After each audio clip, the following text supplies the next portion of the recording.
नमस्कार दोस्तों, आप देख रहे हो इकनेस का पन्ना। आपका नाम क्या है? विभा पटेल जी थोड़ी यहां खड़ी हुई थी। यहाँ आइए, आप यहाँ आइए, ऊपर आइए। आप घर चलाती हैं, यहां बैठ सकती हैं आप? आ जाइए, ऊपर आ जाइए।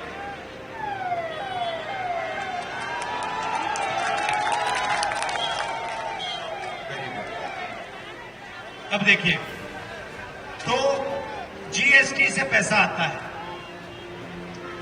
पटेल जी, आपने ये साड़ी खरीदी और हिंदुस्तान के सबसे बड़े अरबपति ने ये साड़ी खरीदी, जीएसटी आप ज्यादा देंगे, वो ज्यादा देंगे? हमें देना पड़ेगा, डबल जीएसटी लगेगा, एक सेंट्रल का, एक स्टेट का। तो जितनी जीएसटी आप देंगी उतना ही वो देगा, है ना? हाँ, ये बोलो। हमारी आमदनी कम है तो हमारी जो इनकम है उसका ज्यादा परसेंटेज चला जाएगा, और जो बड़ा आदमी है उसकी इनकम ज्यादा है तो उसका आमदनी के हिसाब से कम परसेंटेज जाएगा। तो इस लॉजिक से सबसे ज्यादा जीएसटी का फायदा किसको होता है? अब जिसकी आमदनी ज्यादा, बोलिए बोलिए। जिसकी आमदनी ज्यादा है उसने कम परसेंटेज दिया। हमारी अगर 100 है और उसमें से 50 चला गया तो 50 ही बचे। तो पटेल जी ने 1 सेकंड में नींव पकड़ ली। जीएसटी का डिजाइन क्या है? जितना अमीर व्यक्ति है उतना फायदा उसको जीएसटी से होता है, और जितना गरीब है उतना नुकसान उसको होता है। ठीक है? इसको रिग्रेसिव टैक्सेशन कहते हैं अंग्रेजी में। रिग्रेसिव टैक्सेशन मतलब जो सबसे कमजोर होता है उस पे सबसे ज्यादा बोझ पड़ता है, और जो सबसे मजबूत होता है उस पे सबसे कम बोझ पड़ता है।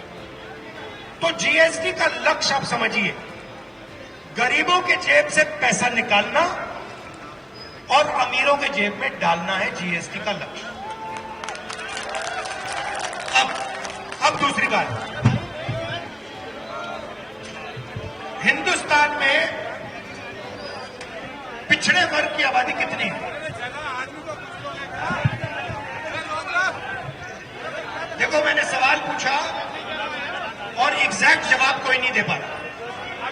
नहीं, कोई 56 कहेगा, कोई कहेगा 50, कोई कहेगा 40, कोई कहेगा 65, मगर सही जवाब नहीं दे पा रहे हो। उसका कारण है, सुनिए, सही जवाब कोई नहीं दे सकता। अगर आपने मुझसे पूछा, मैं भी नहीं दे सकता। क्यों? क्योंकि जाति जनगणना नहीं हुई, मतलब देश का एक्सरे नहीं हुआ है। इसलिए जब हम ये सवाल पूछते, कोई कहता है 55, 50, 60, मगर मान के चलते हैं कि 50%, तकरीबन 50% ओबीसी है। ठीक है? दलित कितना है? दलित की आबादी लोगों को मालूम है 15% है। आदिवासियों की आबादी लोगों को मालूम है 8%, 9% के लोग। ठीक है? तो मुझे बताओ, 50 और 15 कितने हुए भाई? 50 और 15 65, और 65 और 8 73 हो गए। तो तकरीबन 75% आबादी इन लोगों की है। और अभी मैंने माइनॉरिटी की बात नहीं की, वहां भी 10-15% है। ठीक है? मगर अभी हम 75% की बात करते हैं। तो 75% जीएसटी देता है, सबसे ज्यादा जीएसटी देता है। उसमें आप 5, 7, 8% गरीब जनरल कास्ट के लोग जोड़ दो, वो भी देते हैं। तो सब मिला के ये तकरीबन 90% हो गए। अब मैं आपसे पूछना चाहता हूं, आप मीडिया के मालिकों की लिस्ट निकालो। मैंने निकाली है, अगर आप देखना चाहते हो मैं आपको दिखा दूं। नहीं बिके वो अलग बात है, उस पर हम बाद में आएंगे। मगर लिस्ट निकालोगे तो आपको दिखेगा कि 90% में से मालिकों में आपको एक नाम नहीं मिलेगा, एक ओबीसी नहीं मिलेगा, एक दलित नहीं मिलेगा, एक आदिवासी नहीं मिलेगा, एक गरीब कास्ट का, जनरल कास्ट का नहीं मिलेगा। वही 10-15 लोग, 20 लोग, 30 लोग की लिस्ट। अब देश में सबसे बड़ा मुद्दा कौन सा है? बेरोजगारी, राइट? दूसरे नंबर पे कौन सा है? पहले नंबर पे बेरोजगारी, दूसरे नंबर पे महंगाई, तीसरे नंबर पे हाँ, तीसरे नंबर पर भ्रष्टाचार, राइट? तो पहले नंबर पे भीड़ से पूछा, पहले नंबर पर बेरोजगारी, दूसरे नंबर पर महंगाई, तीसरे नंबर पर भ्रष्टाचार। तो मुझे बात समझाओ भैया कि मीडिया पे 24 घंटे अंबानी जी की शादी के बारे में क्यों बातचीत चल रही है? मुझे ये समझा दो। या फिर टीवी देखोगे तो आपको बॉलीवुड के स्टार दिखाई देंगे, या फिर कभी आपको क्रिकेट के बारे में बोलेंगे, मगर जो आपकी जो मुद्दे हैं 75% के मुद्दे, उसके बारे में तो बोलेंगे नहीं। क्यों? क्योंकि आपका मीडिया पे कोई कंट्रोल नहीं है। मीडिया 5-7% की है। भैया मुझे बात बताओ, सीधी सी बात बताओ, आपका नाम क्या है? भूपिंदर सिंह जी। अगर मीडिया आपका होता तो आप अपने बेटी की शादी मीडिया पे नहीं लगाते क्या? वही तो हो रहा है। तो मीडिया किसानों का नहीं है, मजदूरों का नहीं है, दलितों का नहीं है, पिछड़ों का नहीं है, अरबपतियों का है। ठीक है, अब आप कहोगे भैया, आप 75% कहेंगे भैया हमें तो मीडिया चाहिए नहीं। आप कह सकते हो, नहीं भैया हमें मीडिया में मालिकाना हक नहीं चाहिए। तो फिर मैं आपसे पूछूंगा भैया ठीक है बताओ, मीडिया में नहीं हो तो फिर हिंदुस्तान की 200 सबसे बड़ी कंपनियों की लिस्ट निकालते हैं, उनके मालिकों की लिस्ट निकाल देते हैं। है मेरे पास, दे दूंगा, अभी करता हूं, ठहर जाओ। तो उस लिस्ट में मुझे बता दो 75% के कितने, उसमें भी नहीं हो। ठीक है, आप शायद कहो नहीं भैया हम उसमें भी नहीं जाने चाहते, हम पिछड़े लोग हैं, हमें ये नाम दे रखा है, हम उसमें नहीं जाना चाहते। तो फिर मैं आपसे पूछूंगा भैया प्राइवेट अस्पताल जो है जिसमें हिंदुस्तान का स्वास्थ्य का बजट जाता है, उसमें आपके कितने? कोई नहीं। फिर मैं आपसे कहूंगा भैया इलाज तो आप कराते हो, जब आपके परिवार में कोई किसी को दिल का दौरा पड़ता है, इलाज तो आप कराते हो, लाखों रुपए देते हो, जीएसटी भी आपकी, इलाज का पैसा भी आपका, जमीन भी आपकी, आयुष्मान कार्ड भी नहीं चलता।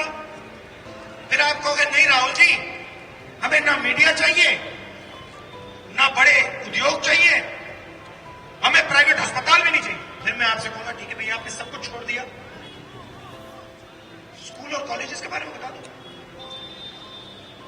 स्कूल और कॉलेजेस, प्राइवेट स्कूल और कॉलेजेस की लिस्ट निकालो, उसमें आपको मालिकों की लिस्ट निकालो, उसमें आपको एक ओबीसी नहीं मिलेगा, एक दलित नहीं मिलेगा, एक गरीब पिछड़े, एक गरीब जनरल कास्ट का नहीं मिलेगा। तो अब वो कहां? नरेंद्र मोदी जी कहते भारत माता की जय। भारत माता है क्या? भारत माता आप लोग हो। 75% दलित, आदिवासी, पिछड़े।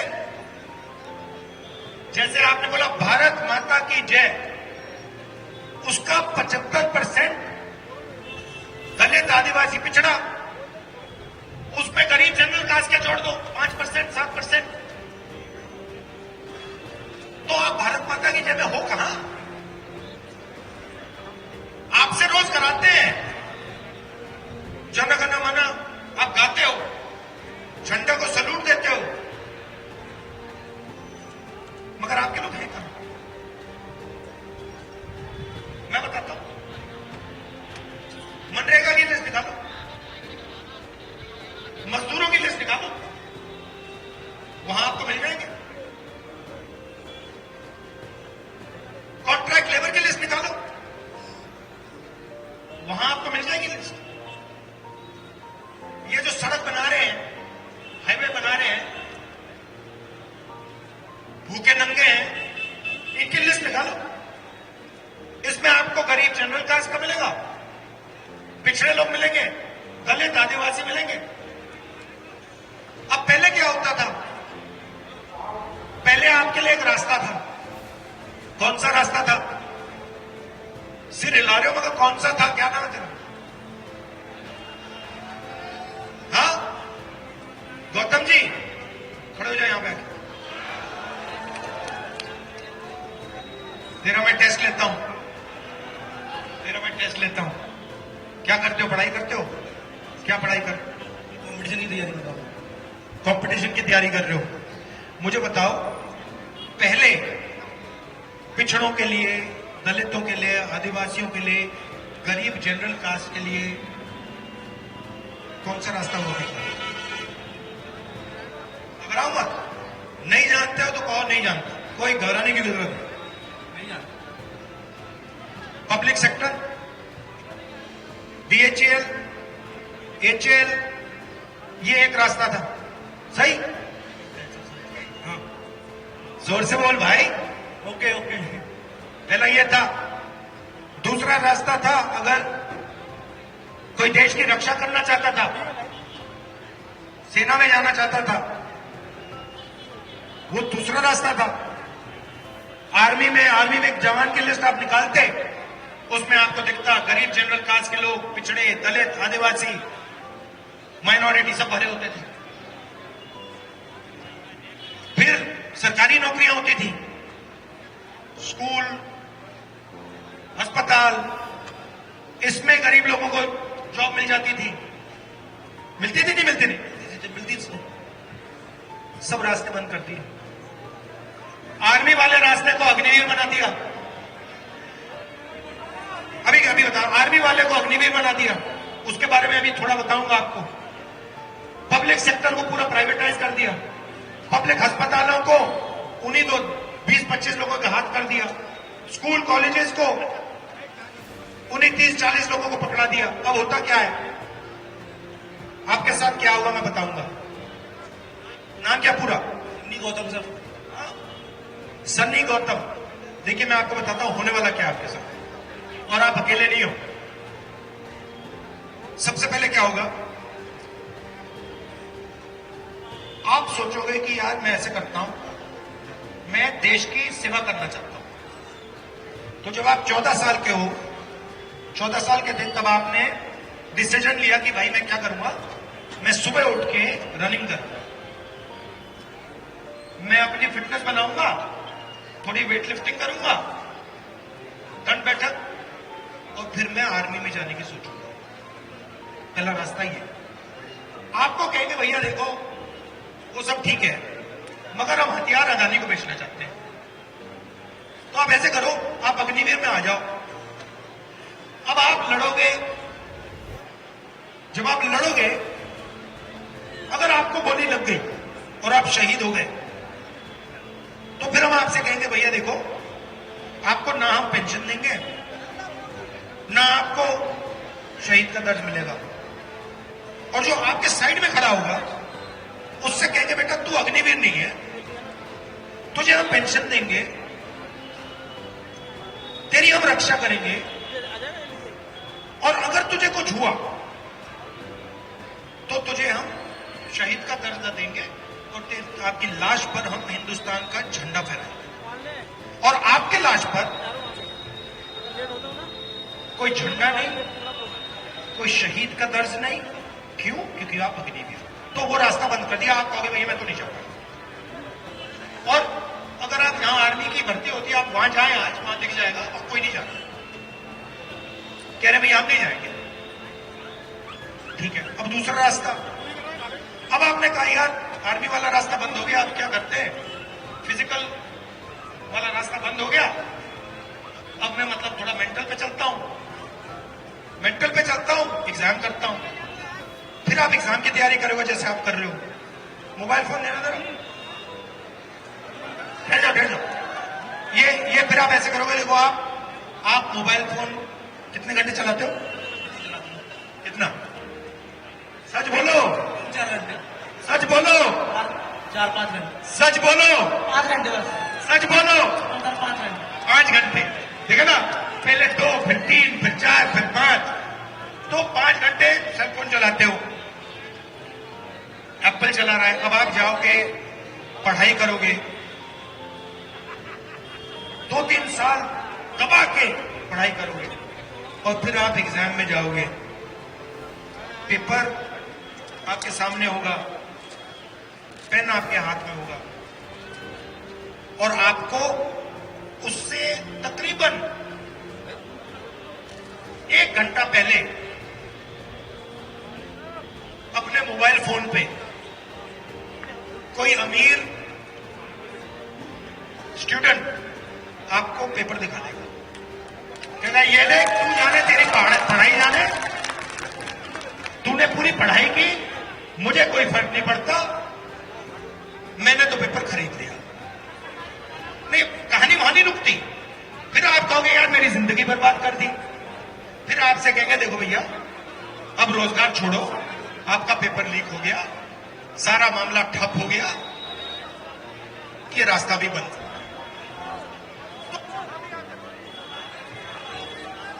नहीं, आप मुझे बताओ कहां नहीं हुआ, आप मुझे बता रहे हो कहां हुआ, आप मुझे बताओ कहां नहीं होता लीक। सब जगह लीक होता है। तो अब ड्रामा क्या चल रहा है मैं आपको बताता हूं। अब ड्रामा क्या चल रहा है, आपके ध्यान को कभी उधर ले जाएंगे, कभी इधर ले जाएंगे। जहां जाएगा भैया उधर देखो, उधर देखो बॉलीवुड की ओर देखो, अरे भाई उधर देखो क्रिकेट की ओर देखो, उधर देखो भैया पाकिस्तान की ओर देखो, उधर देखो भैया चाइना की ओर देखो, और जैसे आप आगे पीछे देखते हो आपकी जेब में से पैसा निकलता है, अदानी जी की जेब में जाता है सीधा। तो ये भैया आपके साथ हो रहा है, अन्याय हो रहा है आपके साथ। भैया अभी आपने कुछ नहीं देखा, अभी तो भैया शुरुआत हुई है। मैं आपको बता रहा हूं, आपकी जमीन छीनी जाएगी, आपके बच्चों को रोजगार नहीं मिलने वाला, आपके बच्चे 7-8 घंटे मोबाइल फोन पे इंस्टाग्राम पे चलेंगे, और आपके बच्चे मोबाइल फोन देखेंगे, और अदानी जी का बच्चा पैसा गिनेगा। ये है सिस्टम। तो इसलिए हमने न्याय शब्द जोड़ दिया। अब आपने कहा देखो राहुल गांधी ने प्रॉब्लम बता दी, प्रॉब्लम बता दी, हमें दुखी कर दिया, मगर सॉल्यूशन नहीं दी।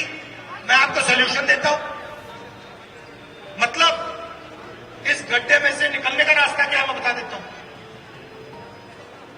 90 ब्यूरोक्रेट्स में से जो हिंदुस्तान के बजट को बांटते हैं, 3 ओबीसी हैं, सिर हिला रहे हो, 3 ओबीसी हैं, उनको छोटी सी मिनिस्ट्री दे रखी है, 1 आदिवासी है, 3 दलित है, वहां भी आपकी भागीदारी नहीं है। बजट बढ़ता है, आपका पैसा, जीएसटी का पैसा, 75% का पैसा बढ़ता है, 100 रुपए में से 6 रुपए का निर्णय आप लेते हो, बाकी निर्णय वही 10-15 लोग लेते हैं, आपके जेब से पैसा जाता है। तो अब आप कहोगे भैया राहुल जी आपने हमें बता दिया, आपने हमारा मोरल डाउन कर दिया, हमें रास्ता नहीं दिख रहा, मैं रास्ता बता देता हूं, जाति जनगणना, सीधी सी बात है। अब इससे क्या होगा, अब जाति जनगणना को आप ठीक से समझिए, इसमें 2 कदम है। पहला कदम गिनती,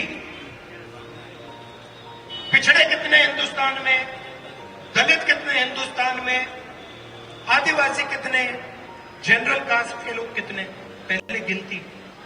और दूसरा कदम इकोनॉमिक सर्वे। इकोनॉमिक सर्वे मतलब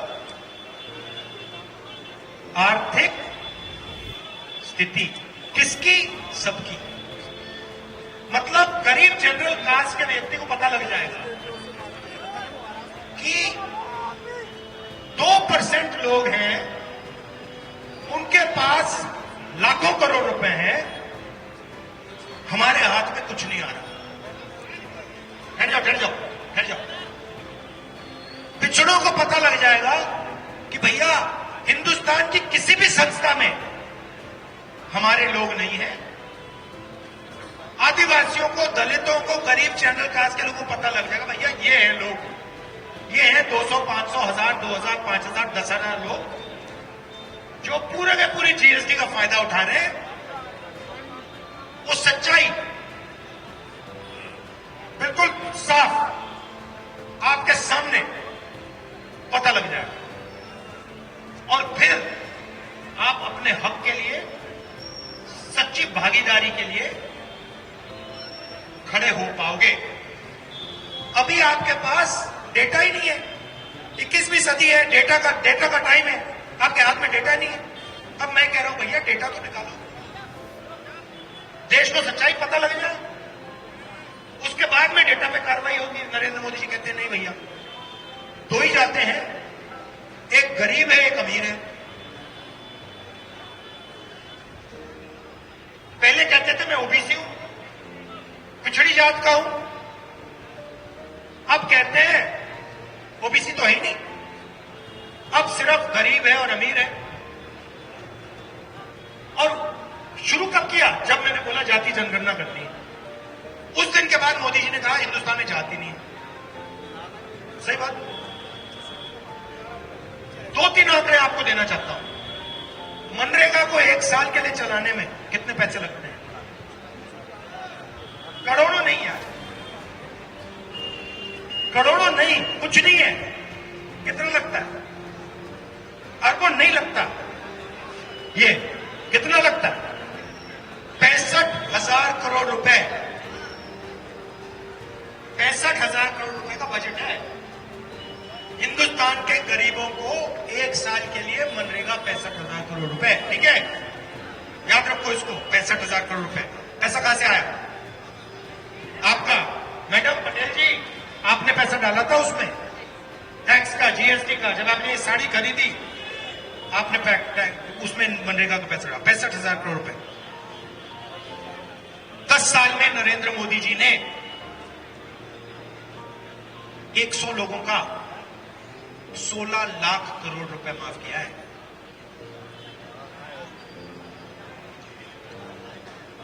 बीस 25 लोगों, मतलब 20-25, ज्यादा से ज्यादा 50 लोगों का 16 लाख करोड़ रुपया। भैया 16 लाख करोड़ रुपए में मनरेगा कितने साल के लिए चलेगी? कितने साल? अलंकार कैलकुलेट करके बताओ मुझे।